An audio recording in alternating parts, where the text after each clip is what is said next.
Stop sharing my screen.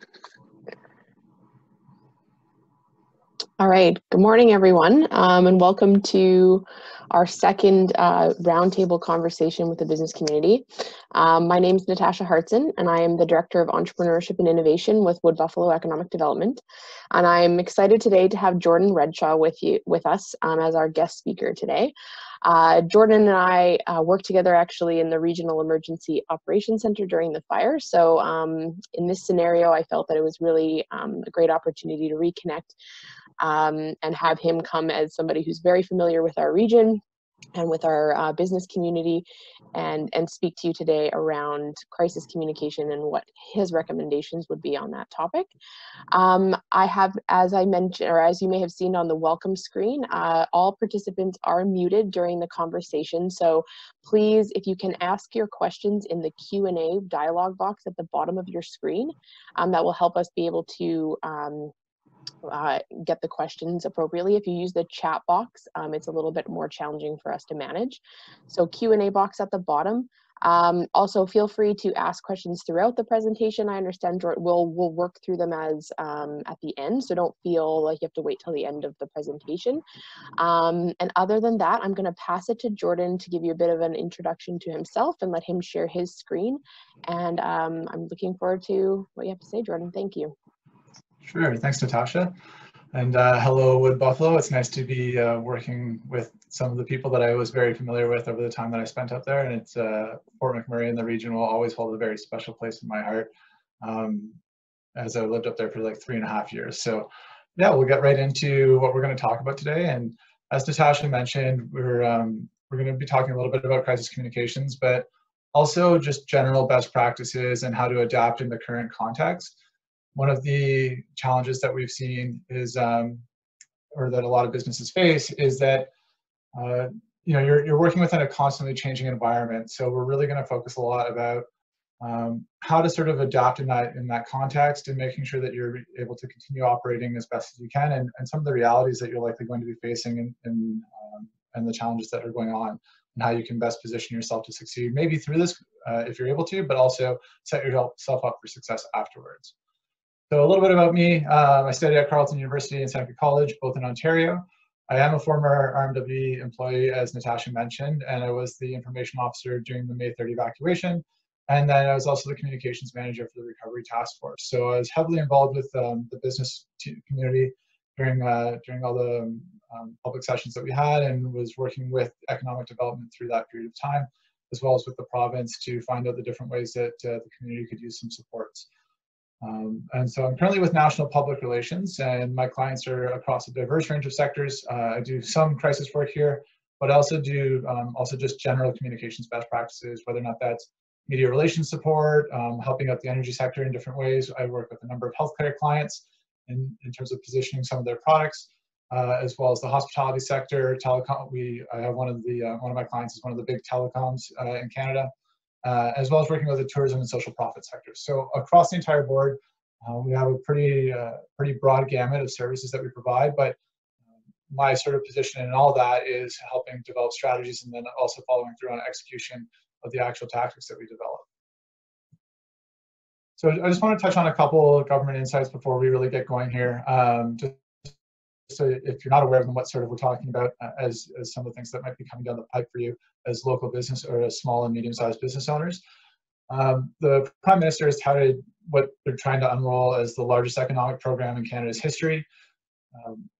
That aid is obviously not developed yet in terms of being actually in your hands as a business owner. And so one of the things that Natasha and I were actually just talking about in advance was that you probably shouldn't be doing your business planning on the contingency that you're going to have this on a certain timeline. So while the federal government has said that you're going to, the businesses will be eligible for a wage subsidy for their employees up to 75% of their salary, up to $58,000 a year. And that doesn't matter how many employees you have. It is something to be considered that the delivery and timing of that could have a really detrimental impact to how you're planning an operation. So it's really great that they're trying to do something. It's the execution remains to be seen. And so if you are planning around leveraging the opportunities to use this, the Canada Emergency Wage Subsidy in terms of your business practices, I would caution against overly relying on how soon you'll be able to access that. And the sort of correlation for delivery on that would be, and if you know anyone that's been applying for EI, how hard it is to actually get on that, or even with respect to the emergency response funding for individuals, the CURB program, it's a whole nother, like trying to actually get on is a different story than actually the government saying that it's going to be coming. So just a word of caution to in your business planning around that. The provincial government recently announced that they are going to be investing heavily in the Keystone XL Pipeline. And so that is beneficial, especially to the region up in Fort McMurray and the Wood Buffalo area, just on the basis that you should see some oil flowing. Obviously, the price of oil is a really big and a very detrimental impact to the business community up there, but at the same time, at least transportation is being developed, so we'll hopefully see some benefit from that. The provincial government has also committed $30 million towards charities and nonprofits and civil society organizations. So if you are one of in any of those categories, it's worth checking out the province's website to see what kind of information you can dig up on that. And then lastly, for anyone who's been deemed essential care worker, I think something of relevance for you would be that select child care centers are in the process of reopening. So if you do need that child care service, look into that a little bit further and see what might be available to you as a core service worker. So one of the favorite phrases that I heard during recovery was a term called embracing the gray. And what that really means is how you can adapt within an uncertain or changing environment. It's sort of positioning yourself to be okay with uncertainty. So there's a lot of variables in the environment that you're currently facing. Everybody's, the one common thing that we have in common here is that everybody is dealing with the same sort of situation, and that we're all impacted and in different ways, absolutely. But there is that common narrative, and I'll talk a little bit more about that later. But the big challenge that everybody's facing is that we don't know what's coming down the pipe, how long the social or the physical distancing requirements will be in place, and what that's going to look like afterwards. So the sooner we can wrap our heads around being in this spot where we can actually embrace the uncertainty, will likely better position you for success in the future. One of the biggest things that I believe you can do as a business owner, and this reflects in terms of the communications that you're going to be doing with your customers and your employees, is making sure that you're aligning your values. So and what that really means, it's not virtue signaling. We hear that phrase a lot. It's really making sure that you actually believe and like the values that you believe personally are reflected in the way that you communicate and the way that the population needs to hear them. So one of the things that we have in common is that we're all going through this. Everybody's under a lot of stress. You can understand that one of the values that you might place on this would be an empathetic understanding of what other people might be going through. So when we talk about aligning those values, empathy is absolutely one of them, to make sure that you're showcasing the importance that you have on making sure that you understand and you're acknowledging the concerns of your publics, and also at the same time really communicating that effectively with them. It's really the easiest way to really do this is to think about how you've personally been impacted by this, and then think about how you might be able to support your customers or your employees in the way that they would also be impacted by this. So getting yourself in that right headspace is really important, and what we really are facing here is a possible existential change to the way we do business. And so one of the things that if you think sort of back to 9/11 and how that impacted global security, the cultural shift that we'll likely be facing in the aftermath of COVID-19 is really, really significant. Already you'll likely see a permanent shift in the way that from sort of the work from home sort of concept. Even in the way that we interact with one another and facilitate logistics, whether or not that's curbside pickups and different sort of formats of actually doing service delivery, could change for the long term, in the sense that we might actually be able to find things that are better solutions for our society as a whole. So it's important to get into that approach that this will likely be a significant change to how we operate as a whole. And if you do get stuck in sort of it's the way we've always done things mentality, that's going to be really detrimental going forward. We have to adapt in this kind of environment in order to survive. And not just survive, but if you really want to thrive, you really have to adapt. And the faster you can adapt, the better your chance of success. And so an example of how like some of that adaptation is happening is along the lines of companies that are retooling to produce healthcare products in Canada. we're seeing sort of a signal from the federal government that we're going to be focusing a little bit more on doing like Canada production for Canada by Canada. And we'll likely see that across the world as organizations are less able to rely on international supply chains. And so as we move towards a little bit more on the local focus in terms of what we can control, we'll see an increased focus of local examples. And I just want to highlight a couple of examples really quickly too about organizations that are doing things really well. Here in Calgary, we have the Chinook School of Music, and so they actually went from within a 24-hour period, they went from having no online programming to 48 teachers doing all of their services online.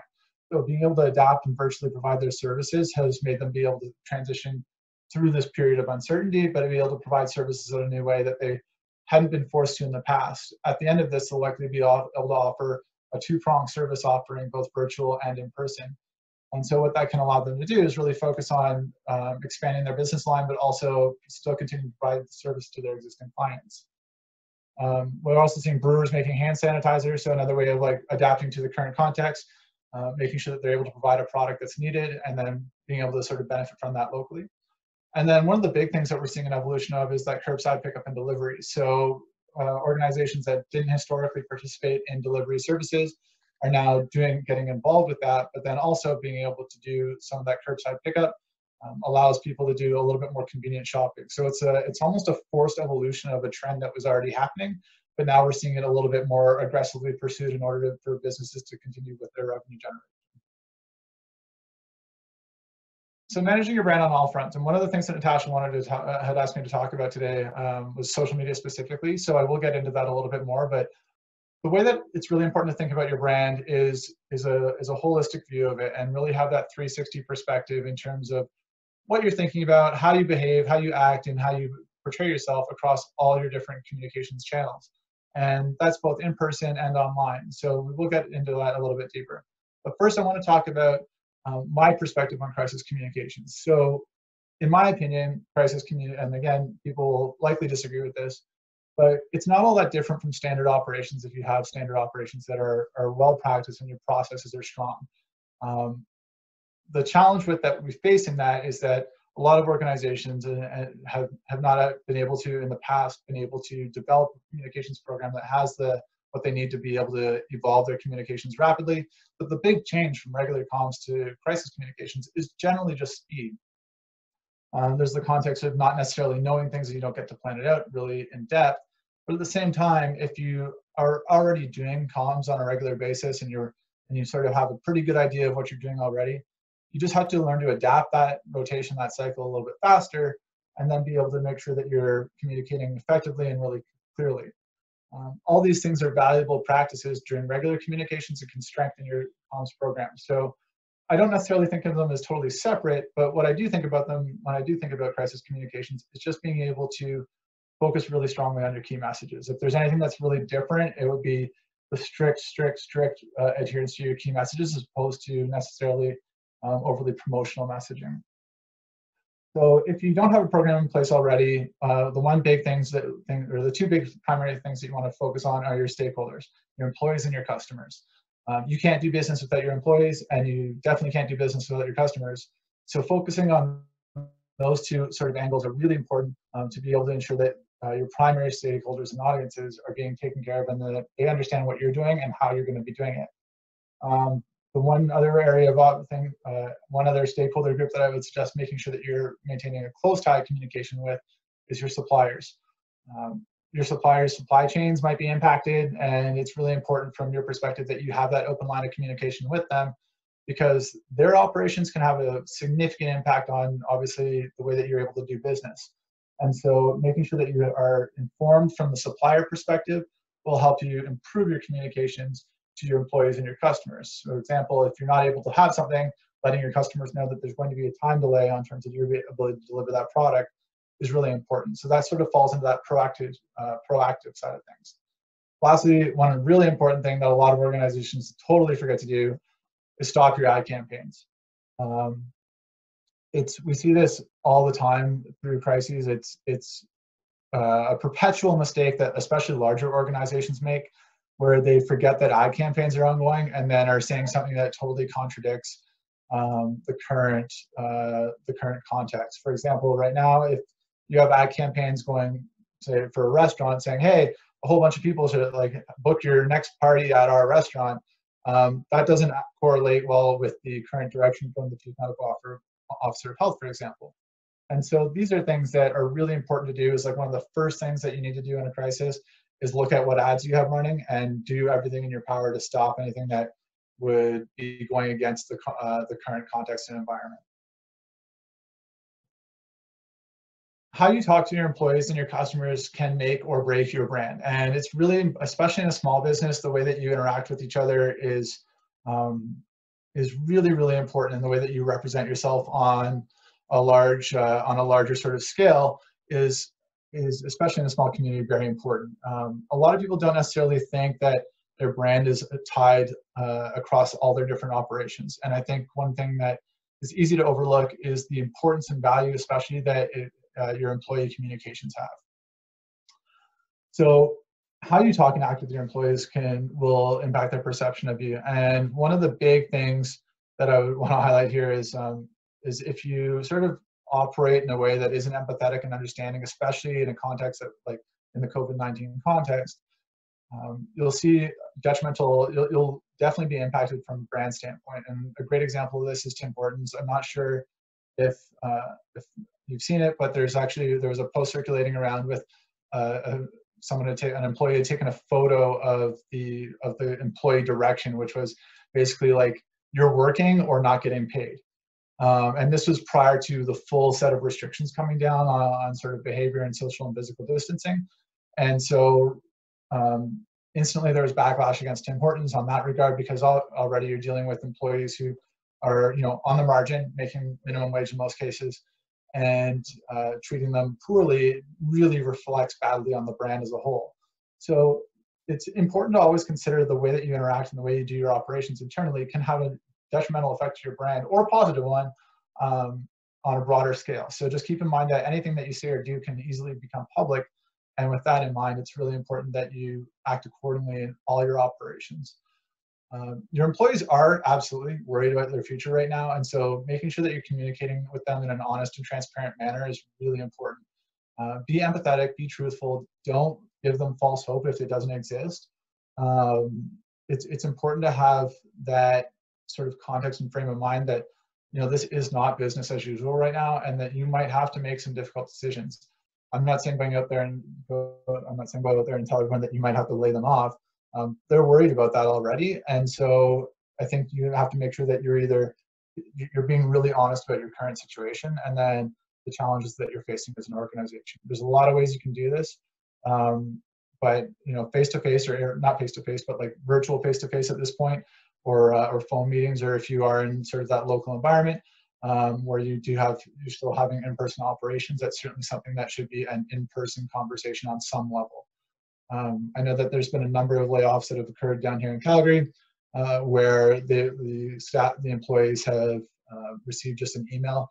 I will use I have a very specific example of what not to do, where the email actually included a motivational quote, and that's it. And the attachment was their letter saying that they had been laid off. So making sure that you understand the context and sort of what not to do is really important, because that can have a long-term negative impact on your brand. If you want your employees to come back and work for you, if you do have to do that, you need to make sure that you have that conversation with them in the best sort of manner possible. It's hard enough to go through this as is. Having an organization where the employee feels that they absolutely don't care about them whatsoever, and they're just a pawn in the game, will absolutely make them either dislike your brand, or which can have tertiary effects as well, or just make them not want to come back at all. And that's something to consider for you in the future as you look to make sure that you're prepared for your recovery. On your customer communication side, it's really important to be proactive and manage those expectations.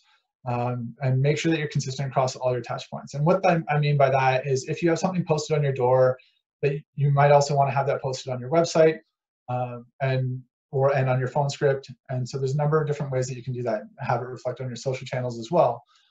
One of the big things that you have here, and like an example I would have, would be that I went to a store about a week and a half, 2 weeks ago, and when I got to the store, they actually had on the door of the store information about how you can get curbside pickup. But that wasn't conveyed on the phone when we discussed with them earlier. So I didn't become aware that that curbside pickup was an option, and I could have leveraged that option to make sure that we're keeping both parties safe until I actually showed up at the store and was basically inside. So at that point, it was a little bit too late. So ensuring that you're actually communicating with your customers effectively, if you are doing, for example, that curbside pickup, make sure you're telling your customers on the phone when they're placing their order on what the directions are to actually activate and operate that curbside pickup. An example of someone who's sort of changed their operations to reflect that sort of virtual option is, I know that North Star Ford has a virtual showroom now.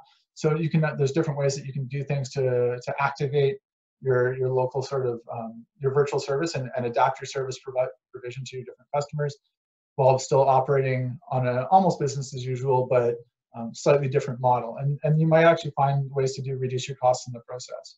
The faster you can sort of get on board with making the changes that you need to make will improve your likelihood of success in the long run.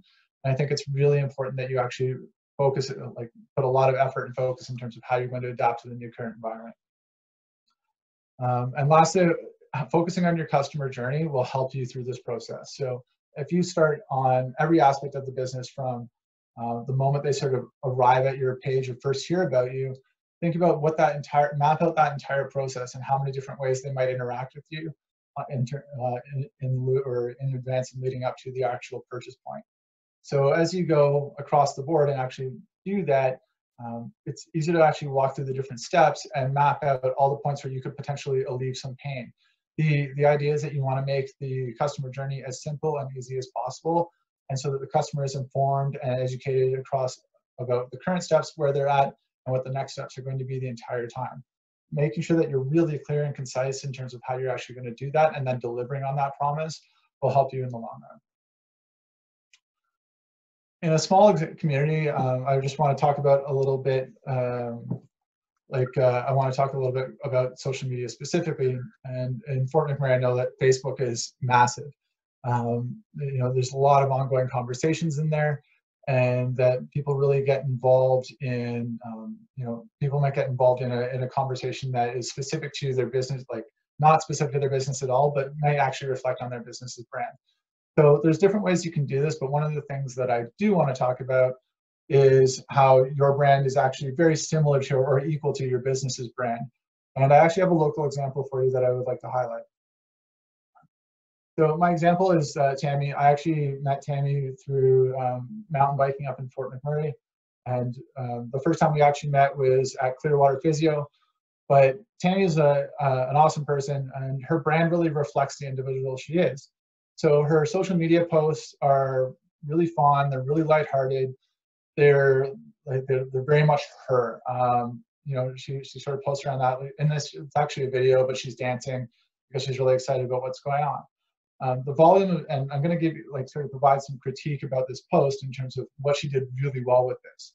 So the volume of users that she's indicated with the over 100 people concept suggests that the program's working. If she's got multiple people using it and continuing to use it, indicates that it's successful. It's timely because the program she's using she's developed only requires dumbbells. And she's been planning ahead too, because the next program she's doing is body weight only. With all the the weight rooms closed, being able to actually have this and do your workouts at home is a really great way for her to do this. So she's a fitness coach. She's based in Wood Buffalo. She's an awesome person, but she's really building off her brand about using this opportunity. And by providing it for free, she's making sure that she's not capitalizing or being perceived as capitalizing on what's happening right now. What she's doing, though, is building great brand equity in the community. And she's actually got users from around the world that have started following up based on sort of her advice that she's giving. So it's really interesting to see how somebody local like that, who's operating out of their home and being able to actually develop a program without charging customers anything, is building her brand equity in the region, and also building out her prospects list for the future. So, if even a fraction of these people are converted down the road into paying customers, that's a value add for her business, and she's able to actually develop it in that way. So I just wanted to highlight like a positive example of how that can be done in the region. Focusing on your strengths is obviously the really important thing. And I think from my perspective, small businesses have a really big advantage over some of the larger organizations. And one of those big things is that they have the ability to constantly shift and adapt a little bit more quickly. When you're a smaller team, you can do that. And so when you're looking for these new opportunities, like it's really important not to lament on the past or the way things were. If you sort of get hung up on the process of actually living in the past, for example, or that the way we've always done things, it can really be detrimental to your long-term business. One of the big sayings in sort of emergency management is that you need to start planning for recovery the moment the crisis occurs. And so if you need to be able to separate yourself sort of from the mental aspect of it, and being able to also go into focusing on how you're going to plan for your future. If you think about building your brand equity while also generating revenue, you're going to position yourself in a really good place. And you can use this as potential like lead generation time if you need to do it. So if you are working on developing those leads like Tammy's doing, it's a great opportunity to sort of pursue that and develop your sort of connection, your sort of brand awareness and presence, while also getting yourself up to successfully generate revenue down the road. So if you can convert down the road, that's the idea you want to do, and set yourself up for long-term success. Absolutely don't price gouge though during this time. We've seen in Ontario, the Premier actually called out a specific business about it. So really, really important to actually not do that, and you don't want to ever be perceived as capitalizing on the situation. Small businesses do have that ability to adapt quickly, like I said. So if there's anything that you can talk about with your customers, or think of what ways you can facilitate that customer journey, this is a great time for you to actually look into that and look for those opportunities to provide value. Again, it's obviously a very challenging time for everybody, but focusing on those opportunities of what can I do that will improve people's lives or my customers' lives during this period of time is really important, and being able to think about the faster you can do that, the better.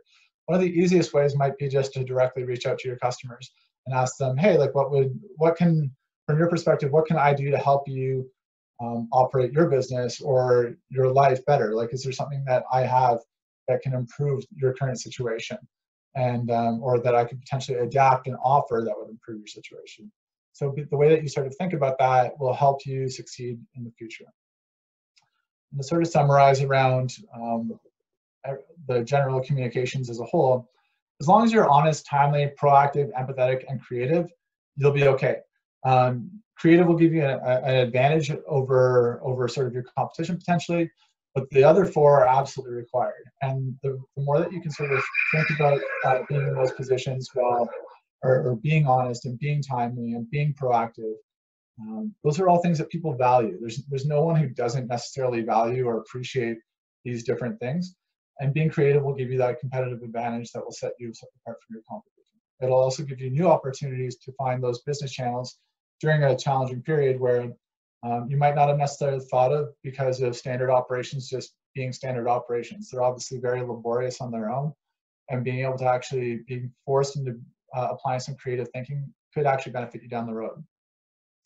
At the end of the day, it all comes down to trust. And so the trust that your employees have in you, the trust that your customers have in you, is something that you can reinforce by being empathetic, by being timely, by being truthful.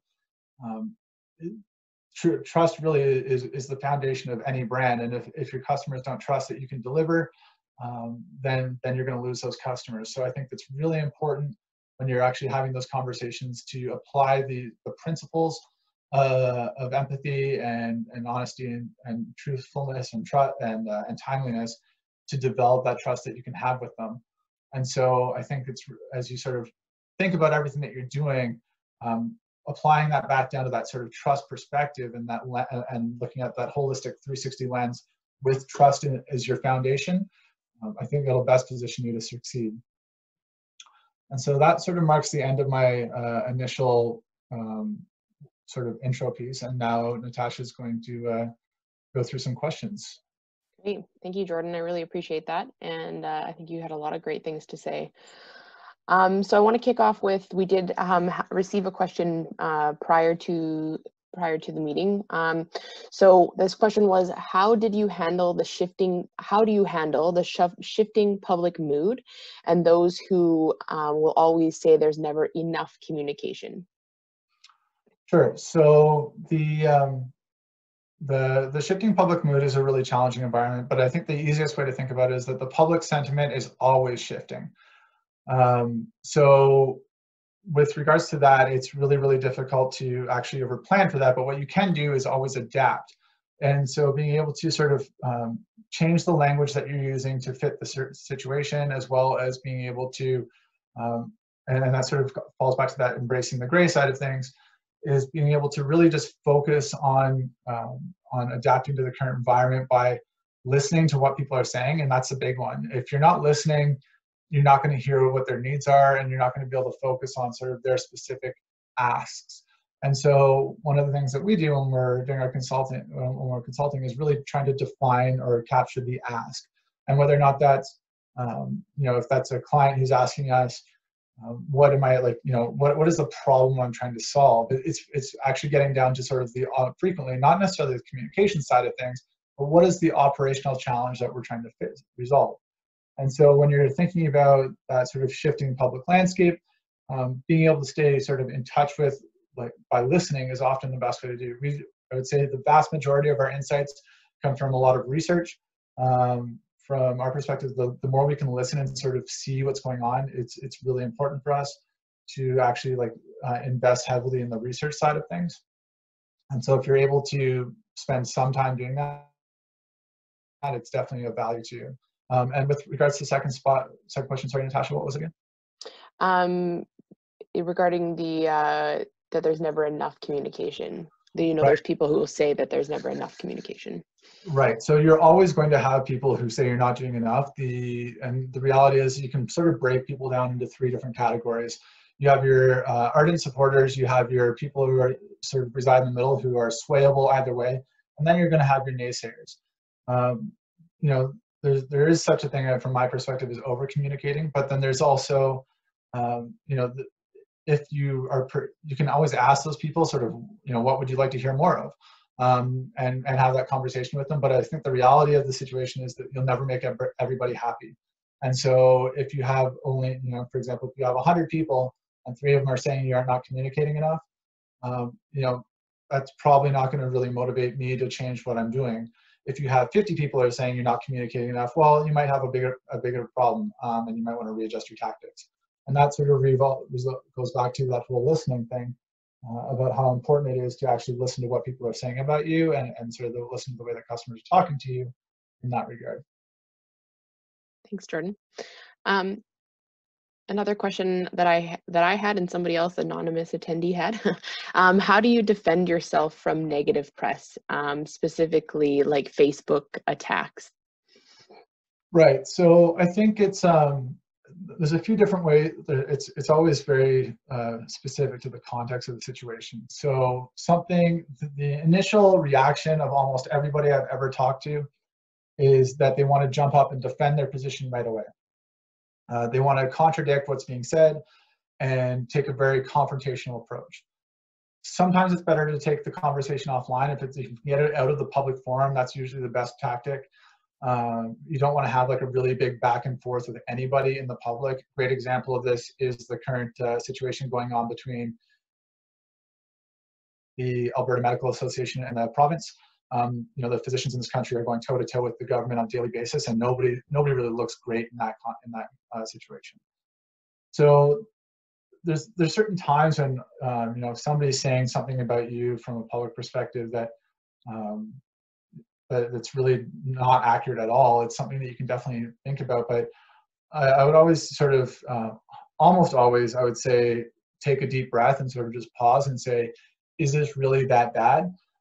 Is this going to have a detrimental impact on my business? Is this falsehood so untrue about what I'm doing then that I need to correct it? So that there's, it's not sort of like a one-size-fits-all answer. With regards to Facebook attacks, I think one of the easiest ways to avoid Facebook attacks is to not put yourself in a position where you're putting anything out that's really controversial in the first place. generally, if you sort of stay in the middle of the road in terms of like the language that you're using, it's not super hard to be able to continue, like to be able to manage that. If we're talking like a personal level, we actually, I don't work with individuals on a one-on-one basis. That's a corporate policy. But I would suggest that removing yourself from the conversation is the best way to do it. But Facebook attacks are a little bit tough, and defining that, it's hard because it requires a thick skin. You will always have those naysayers. The keyboard warriors are absolutely out there and want to take people down. Some people just want to watch the world burn. And so if you're going to operate, in the social media world, then you sort of have to develop a bit of a thick skin and be prepared to not answer absolutely everything that might go against you.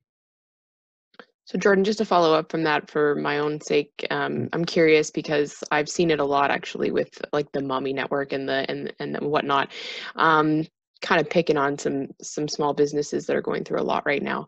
And understandably, I agree with you, like getting into that conversation as the owner puts yourself in a bad situation. But would you potentially recommend then that they update their own pages with clearer policies or understanding of what the reasoning, I guess, behind some of the decisions, if they're seeing that question out in a public forum like that? Obviously more than one customer has that question. So would you say like put that up on their own Facebook, for example, to clarify? Yeah, I think it's certainly worth considering. And again, without knowing like a specific context, it's really hard to provide sort of like a high level view of exactly what I would do in that sort of situation. One of the things certainly that you can do is develop brand advocates. So the way that you can work with your customers to make sure that you have people that are willing to stand up for you is important. And I think if you're having sort of that backlash against a business, it's probably the result of a negative customer experience on some level. There was something that didn't go right. Now, that being said, I don't believe that the customer is always right. So there's going to be situations where people think that you should do more, and sort of the entitlement of some customers now is really getting out of hand on some levels. And so I've seen some interesting cases where an owner has responded publicly, but very clearly outlining from their perspective what the situation was. I'm not saying that's the right approach because it can also add fuel to the fire. So it's a really tough one, and I know that in some of those groups, for example, if once you sort of become the focus of attention, there's sort of the pile-on effect about sort of what went wrong, or there can be a lot of inaccuracies and misperceptions. But it's a really difficult place to go, and one of the things that needs to always be considered is how you're having those conversations with your audiences in the first place, and are you actually potentially being more involved with conversations that you might not want to be. If you really position yourself as being that open and having that constant conversation, then you sort of have to live up to that expectation that you've set for yourself, and then also be able to follow through on it. So it's a really difficult space to be in. There is definitely not a one-size-fits-all answer. I think it's best to use as much caution as you can when sort of if you're thinking about wading into an online argument. I would always advise to use an abundance of caution in terms of how you're going to approach it. And if there's somebody who's specifically reaching out to you directly, keep in mind that anything you say to them, and if you do take that conversation offline, anything that you say to them could be screenshotted and posted publicly again.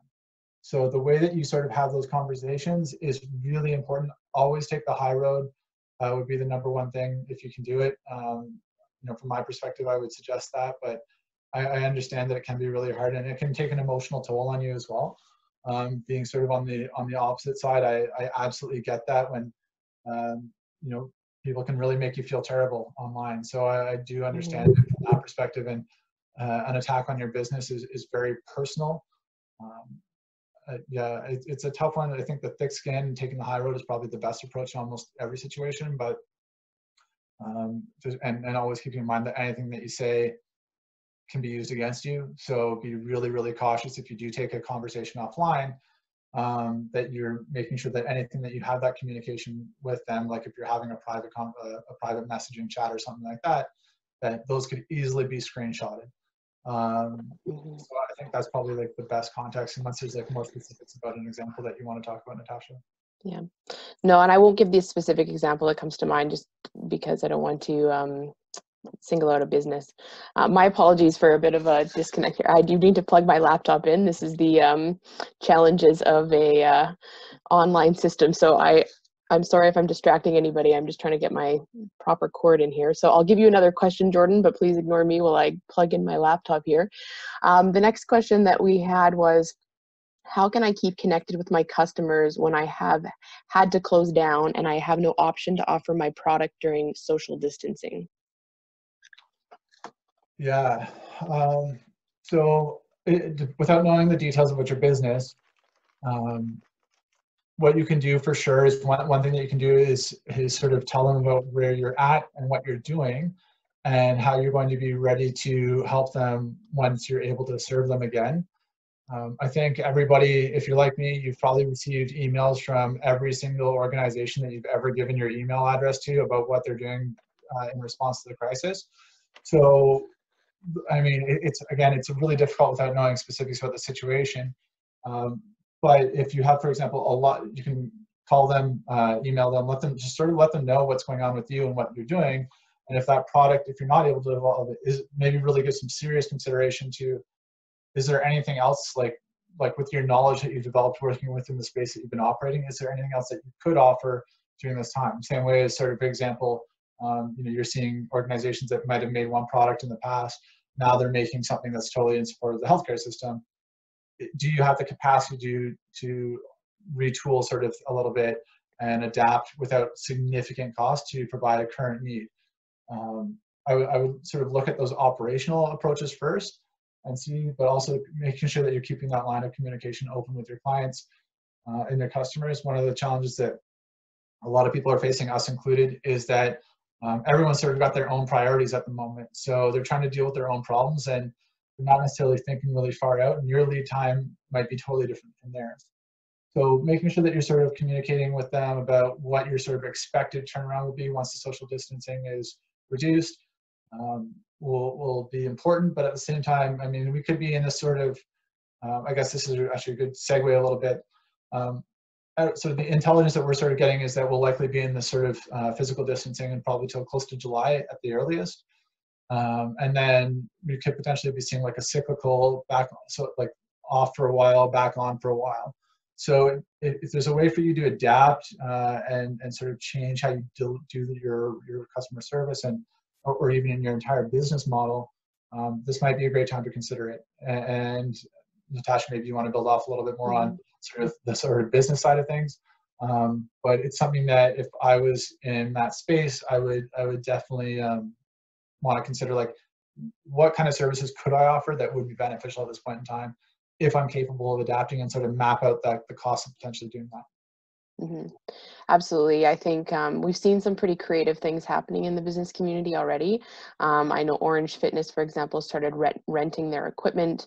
They then were able to start an online platform. So I understand that doesn't necessarily work for every business. So I respect that this question is likely coming from someone who feels a little backed into a corner with no opportunities. I really would recommend people speak with their friends and family about ways that they can brainstorm unique ideas. Really cool and interesting things are happening. You've got people at home with kids. So if your business has anything to do with kids, can you package it? Can you deliver it to the door? I think of like if I had activities delivered to my door, I would love it to keep my 3-year-old entertained. Those kinds of things are, I think there's a lot of opportunity to brainstorm. I respectfully, though, I know there's some businesses that's just not going to happen. Or can you do things like this online version of something we're doing right now? So Zoom, these technologies are quite cheap and able to and basically you can have it up and running very quickly. Also, is there any way you can get yourself online? I know there's a lot of stores in town that are who have quickly adapted and gotten themselves to an online platform. If those are some of the things that you're looking for support and resources, please reach out to us. You can, with economic development, we'll try and connect you to some people who can support you through getting yourself online if that is something you need. And I would also say, like, as a business community, you guys are really a community together, and there is, and Facebook in its positive light, there is groups out there. I know there's the iShop YMM group, and there's Boss Babes, I believe. There's a few business groups that are out there that I think you really can collectively come together and start talking about ideas and brainstorming together as a group. So that's how I would also suggest that don't feel that you have to do this alone. I think that you should reach out to as many people as you can to try and get good ideas and that kind of thing. So that's how I would add to that question. The next question is, if I'm facing the possibility of my business closing and not reopening once the pandemic is done, how can I reach out to my customers and staff to support me, even though I feel like I'm on the brink of a mental breakdown? Yeah, so the first thing that I would say about this is that if you're if you're feeling really stressed out, make sure that you get some mental health support. I know this is something that not a lot of people want to talk about, but it's really important in this point at this point in time. We dealt with this after the fire as well. So for anybody who needs that number, it's 877-303-2642. I think it's really, and that's for the Alberta one, it's really important that that you do reach out and get help if you feel like you need it. I mean, that's your number one priority. Obviously, like, the business challenges are there, and a lot of people are facing very similar situations. But you know, people out there legitimately care about you. So I would say that if you are feeling sort of you know, overburdened or overwhelmed by the situation, absolutely make sure that you reach out and get that mental health support. That would be my first and foremost big ask of you, please. So with regards to the actual question of, like, the possibility of it closing and not reopening, before you sort of put yourself in that position of maybe that being the case, I would ask, again, sort of reflects back to the previous question about how can I potentially adapt and sort of focus on adapting and looking at potential creative ways. And so one of the things I would ask your customers and the people who you worked with and your employees is how do they think that you could provide the service during this time? What sort of things could you do to deliver on sort of your leverage your previous experience? If you were successful in the past, what can you sort of, you obviously have that sort of angle that you know what you're sort of doing in some level on being able to deliver a service or a product. And so how can you pivot? And that's the really big thing, is being able to do that pivot as opposed to necessarily like hanging up the towel right now. And obviously it's very stressful. It's understanding that a lot of, you know, and again, maybe you're able to close temporarily and you can do that reopen once the need is sort of there for your product again. Obviously there's a lot of costs involved with that, and maybe there's some opportunities with some of the funding that's coming out to be able to help you from the federal government.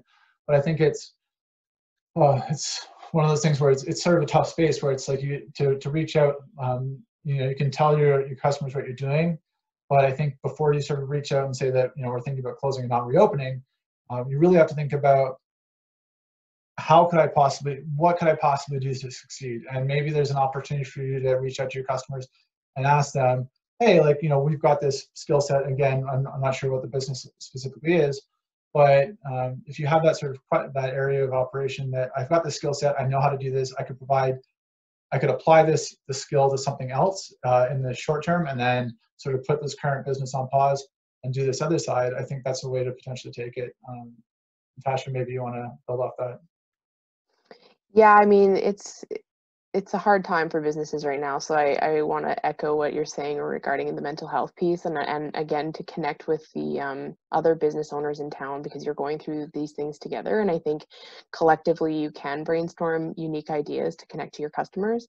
I think in terms of as a Fort McMurray resident, I want to support local as much as I can. And so if I'm aware of opportunities to do that, so I do think that there is the opportunity for you to share. I don't think I don't think the best approach would be to tell people that you are about to close, but at the same time, I think sharing that, sharing that maybe with the business community itself and getting them to help you rally around how to promote your business is something I would suggest is a good place to start. Sorry, just keeping going on our questions. We are getting close to the end of the time that we allotted, so I want to make sure we get some of these answered. As a professional communicator, what was the biggest lesson you learned from managing the 2016 crisis in Wood Buffalo? I would say probably 3 things as a whole. So thing one would be adapt in the circumstances that we had to operate in. Like we were, constantly faced with either resource shortages or tools that necessarily weren't available to us. So being able to adapt and use the tools that are available are really important. Thing 2 would be having sort of the ability to get approvals really quickly. So if you're the business owner, you obviously don't have to deal with that. But if you're a communicator and if you're a communicator within, like, who has a higher power in your organization, making sure that you have access to them and approvals really quickly is really important. And then I suppose thing 3 would, like, the third thing would be just sort of taking everything with that empathetic, like, not, I wouldn't say it's necessarily learning, but really having that empathetic tone. And that's sort of where it comes back to that. And also, I guess I would add embracing the gray. So we were constant, like the rate of change in that environment was so fast, even leading into recovery, where things were constantly in flux, that you had to learn to really not be emotionally attached to anything that you do. Because if you did, you would get devastated when a program that you believed in, for example, wouldn't get implemented, or you were, you legitimately, like, I can tell you one thing, I absolutely, like, really wanted to help every single person that I interacted with. The reality is that I wasn't able to do that, or provide the answers that they wanted. And so I think for me personally, like, I was able to walk away with not necessarily being personally impacted by sort of the responses I was reading and sort of like the criticism that we were facing and at the time. So, I mean, I won't get into specifics about the response. I don't work for Wood Buffalo anymore, so I don't want to speak on behalf of the organization. But for me personally, certainly creating that, like, little bit of emotional barrier between some of the work versus the actual execution of it was really important. Great, thanks, Jordan. Another question is it a good idea to reach out to unhappy folks via telephone?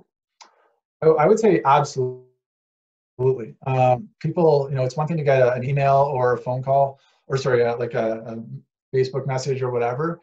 But if you have somebody who's, like, really, and again, it's sort of like there's a secondary part of this, but I would say yes, with the caveat that if you're able to sort of, if you think you have the emotional capacity to personally absorb the likely anger that you're going to face. So what I've found in the past when I've taken conversations offline, and I have done that for in different aspects of my work, is that people sometimes they just need a shoulder to sort of cry on, or somebody to listen to them. Their problem might not even be with you necessarily, but it might be you might just be the subject of sort of their anger that they're facing as a result of a much larger issue. And so I think from my perspective, if you think you can handle that sort of conversation, if you think you're able to talk somebody down off a ledge potentially about, or listen to what they have to say, provide a very compassionate, empathetic, and thoughtful response to what they're having to say, that's probably going to be the best help that you can. And certainly it's a lot better than having a back and forth in a Facebook conversation on a public thread. I would strongly recommend having that conversation by telephone. Yeah. Absolutely. I would have to agree. I've had experience, especially I find when it comes to email communication or written communication, can often be taken out of context, right? You don't hear tone of voice, you don't feel the emotion in it. So I think sometimes taking that offline is a positive thing. You get a different understanding of their challenge. So we're getting very close to the end here, and respectful of everyone's time. There is one last question that I would highlight right now. And are there any free online resources for marketing that you can share? Yeah, I would say there's a number. So I know that Udemy, and that's udemy.com, is offering a number of free classes right now. They're a great resource for educational programs. And that's not just marketing, it's actually like very holistic. There's a lot of different learning opportunities on there. I would say probably the best one, though, from my experience, is HubSpot.com. So that's actually a customer relationship management software platform, and they actually have a series of courses that they give you like a certificate for after, that really sort of explain the whole inbound side of marketing, which is like how you get people to find you and then drive traffic through your site and then actually through your entire sales funnel. I personally found like those courses really valuable from like a learning perspective, and being able to actually like share that sort of information and just like learn new things about like the marketing side of things. I think right now, especially, it's a great time for you to capitalize on a number of opportunities. There's a lot of outlets out there that are offering courses. I'm not sure of like everybody that's got stuff that's on deck right now, but I know for sure HubSpot is free all the time. I've taken it, I've done it a couple times just to make sure that I'm fresh. And it really shows, it's more of like the website of things, but as a marketing as a whole, I'm sure there's some, that the Udemy site has some good best practices on there that you could learn from. Yeah, I would say jumping in that I don't know if it's free right now though, but that Social School was a company that out of Calgary actually that has been up to Fort McMurray, and I know that the participants in the sessions last year really enjoyed it. So that is also another opportunity. However, that said, I'm not sure that that one's free. So I did get one last question that I think is worth answering to everyone right now. The slides for the presentation, unfortunately, due to just policies with Jordan's organization, we won't be able to send them out direct. However, we are recording this session, and so we will be posting it to our website. So you are more than welcome to come back and re-listen to the webinar online, and you would be able to see the slides there. Otherwise, I wanted to thank you very much, Jordan, for your time. I really appreciate it. It's nice to see your familiar face. And I will put up a quick slide here with some of our contact details with economic development. We are kind of coming up with topics and these conversations a bit on the fly, so I appreciate everyone's patience, and I appreciate everybody's time for participating. We will continue to sort of evolve these topics based on what we're learning that people need. So I do know some of the comments they wanted a little bit more opportunity to ask some other questions. I hope that we will have something next week again to open up to further questions that you may have. We'll try our best to also update our FAQ on our website as we learn what businesses are asking. But in the meantime, I'm going to share, I will call this to an end, and I will share our contact details. If you want to be in touch, please do. And I hope everybody has a great rest of your day. And thank you very much for participating.